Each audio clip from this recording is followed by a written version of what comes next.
So hello guys and welcome to today's video of the channel. और ये हमारी data type series का second part होने वाला है, जिसमें हम बात करने वाले हैं न्यूमेरिक डेटा टाइप्स की। और लास्ट वीडियो में मैंने कहा तो था कि टाइप कास्टिंग इसी वीडियो में पढ़ लेंगे, बट लेंथ लंबी हो गई तो उस वीडियो की तो पढ़ नहीं पाए। Length matters you know. हाँ एहे रहा नहीं जाता। तड़प ही ऐसी है ना। एनीवेज, इम्प्लिसिट टाइप कास्टिंग की वीडियो मैंने रील और शॉर्ट बना के डाल दी है। जाओ जाके इंस्टा पे फॉलो करो। यहाँ कई आईडी शो हो रही होगी, प्यार दिखाओ वहां जाके भी।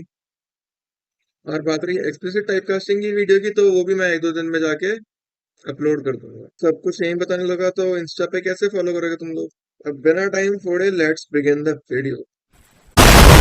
तो अब चलते हैं वीएस कोड की स्क्रीन पर, और वीएस कोड की स्क्रीन के साथ साथ हम चलते हैं मेरी प्रेजेंटेशन की स्क्रीन पर भी। तो प्रेजेंटेशन, ना ना व्हाट आर डेटा टाइप्स नहीं, numeric what are data types. हाँ, तो हमारे पास यहाँ जो प्रेजेंटेशन खुली हुई है उसमें है numeric data type, number data types, numeric नहीं नंबर डेटा टाइप्स। तो सबसे पहले हमारा मोस्ट कॉमन है इंटीजर। अब नाम से ही सबको पता लग रहा है इंटीजर्स क्या होते हैं, सबको पता ही है।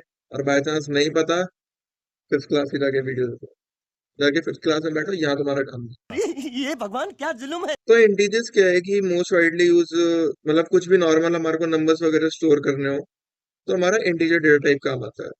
समझ लो मेरे को एक इनपुट लेना यूजर से, तो मैं लिख दूंगा age equals to I N T.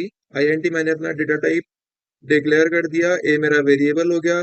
Input function input लेने के लिए काम आता है, और जो मैं इनपुट फंक्शन में स्ट्रिंग पास करूंगा वो मेरा एज अ मैसेज जाएगा, जैसे कि मैंने यहाँ लिख दिया एंटर एनी नंबर। ठीक है, ये मैंने लिख दिया, और उसके बाद मैंने क्या करा, अगली लाइन में मैंने उसको करवा दिया प्रिंट। तो नॉर्मलाइज फंक्शन को सबसे पहले रन करके देख लेते हैं।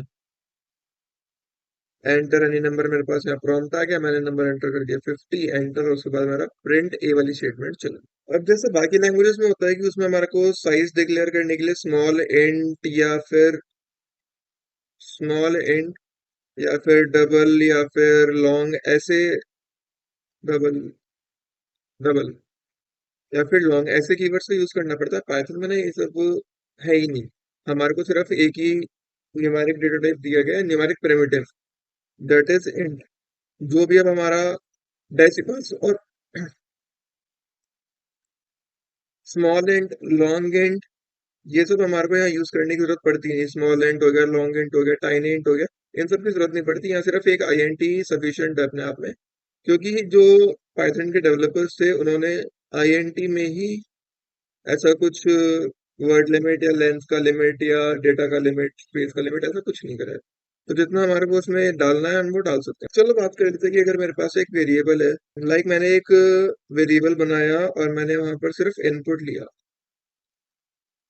ठीक है, मैंने इनपुट ले लिया एंटर एनी नंबर। सबसे पहले तो मेरे को ये बताओ कि अगर मैं इसको ये करूंगा print a asterisk two, at the rate नहीं, ए एस्ट्रिक टू, ठीक है। अगर मैं अभी एक नंबर लेकर के उसको प्रिंट करूंगा, मतलब ये वाला फंक्शन रन करूंगा, तो मेरा आउटपुट क्या आएगा। लेट सपोज मैंने ले लिया 20, यहाँ नहीं यहाँ टाइप करना है, मैंने ले लिया 20, ठीक है, और एंटर। तो मेरा आंसर 2020 आ रहा है। ऐसा क्यों हो रहा है, क्योंकि अभी ये यहाँ पर एज अ स्ट्रिंग इनपुट गया है, ना कि ऐसा इंटीजर। तो वो स्ट्रिंग को मल्टीप्लाई कर रहा है और वो स्ट्रिंग को दो बार में दे रहा है। अगर मैं यहाँ पर मल्टीप्लाई बाय 3 कर दूंगा इसको, तो मेरा आंसर आएगा 202020। फिर यही टाइप हो रहा है। ठीक है, 202020। तो डिपेंड करता है डेटा टाइप पर भी कि जो ऑपरेशन होगा वो किस तरह से परफॉर्म होगा। अब लेट सपोज कि मेरा कोई बहुत बड़ा प्रोग्राम लिखा हुआ है, और मैं उसमें जो मेरा इनिशियल डेटा टाइप है, यानी कि जो मैं डिक्लेयर करने का डेटा टाइप है यहाँ पर, इसको मैं चेंज नहीं करना चाहता, बट आगे मेरे को कहीं पर इसको एज अ इंटीजर काम करवाना है। तो मेरे लिए एक छोटा सा काम है, बहुत सिंपल सा, बी इज इक्वल्स इंट के अंदर मैंने पास कर दिया ए। ठीक है, और मैं यहाँ पर कंफर्म करने के लिए प्रिंट करा लेता हूँ बी एस्ट्रिक टू। ठीक है, F5 करते हैं, इसको कोड को रन करते हैं। एंटर ए नंबर, वहां पर ई छूट गया शायद, हाँ वहां पर ई छूट गया। मैं नंबर एंटर कर दिया 50। अब यहाँ पर मेरा आउटपुट आना चाहिए 100, क्योंकि मैंने यहाँ पर इस जगह पर इसका टाइप कास्टिंग करा है। टाइप कास्टिंग ये एक्सप्लिसिट टाइप कास्टिंग है, क्योंकि ये मैंने खुद से करा है, फोर्सफुली करा है। मेरे कंपाइलर ने या मेरे सीपीयू ने, किसी ने भी ये टाइप कास्टिंग अपने आप से नहीं करी है, टाइप कास्टिंग मैंने करी है। इसलिए एक्सप्लिसिट टाइप कास्टिंग है। तो मेरा आंसर 100 आ गया, जो कि मैंने कहा ही था कि 100 आना चाहिए। तो इससे कंफर्म होता है कि ये जो है, इस लाइन की वजह से हमारा कोड फ्रॉम अ स्ट्रिंग एक इंटीजर में कन्वर्ट हो चुका है। चलो अब आज के लिए एक असाइनमेंट है कि मैंने लिया a इज इक्वल्स टू, एक स्ट्रिंग ले ली मैंने, माय नेम इज डिकोडेड। ठीक है।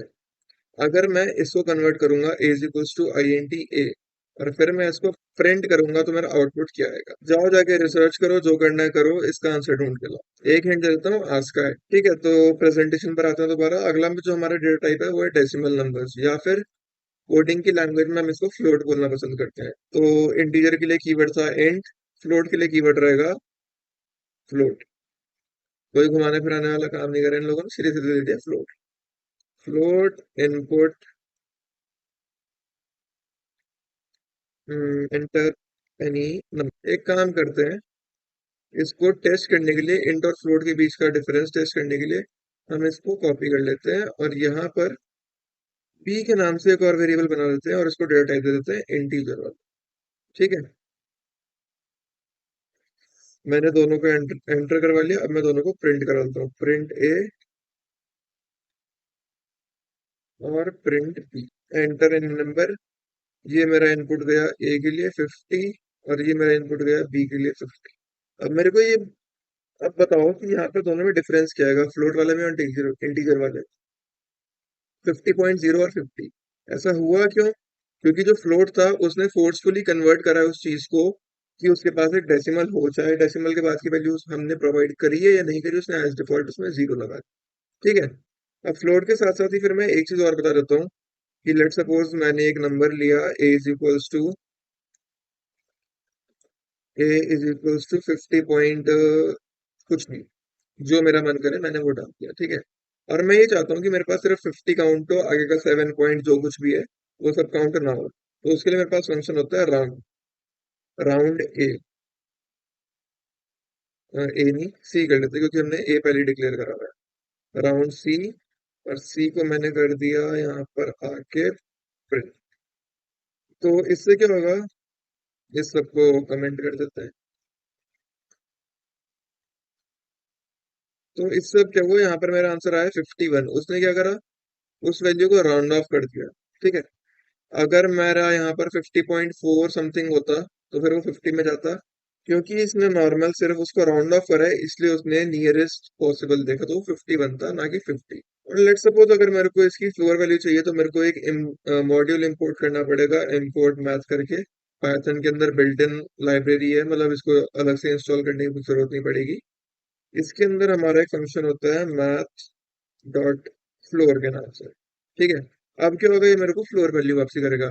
फ्लोर वैल्यू मतलब, लेट सपोज अगर मैं यहाँ पर 5.9 भी कर दूं ना, वो तभी मेरे को 50 ही देगा।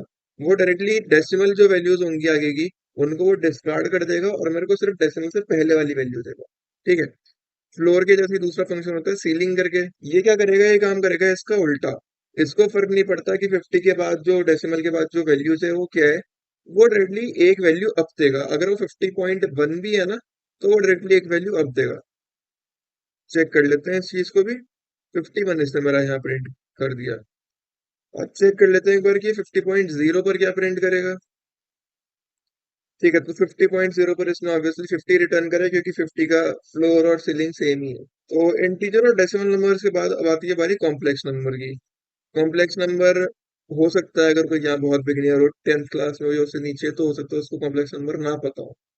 बट एक फॉर्मूला तुम सबको पता ही होगा, दैट इज द, एक फॉर्मूला तुम सबको पता ही होगा, that is the third formula, और द क्वाड्रेटिक इक्वेशन।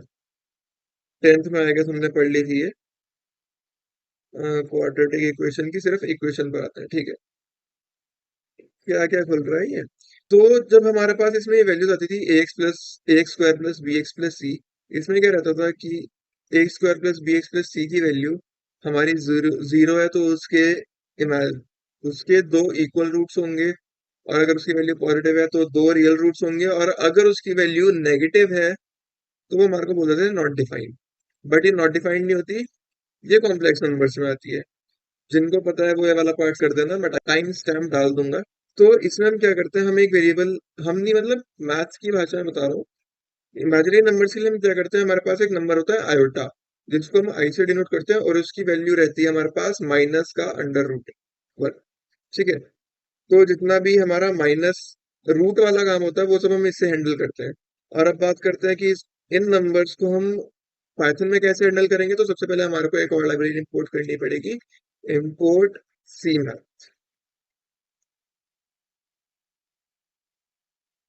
तो कॉम्प्लेक्स नंबर्स को डालने का तरीका रहता है हमारे पास complex a comma B.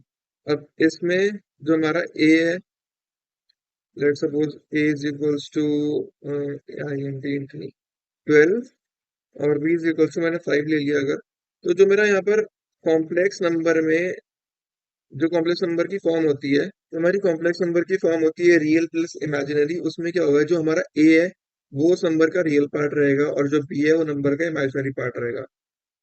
Confirm कर लो इस चीज को भी। A print complex something something something, इसको मैंने एक वेरिएबल में स्टोर करवा दिया। ठीक है। तो मैंने कर दिया प्रिंट सी डॉट रियल। ठीक है।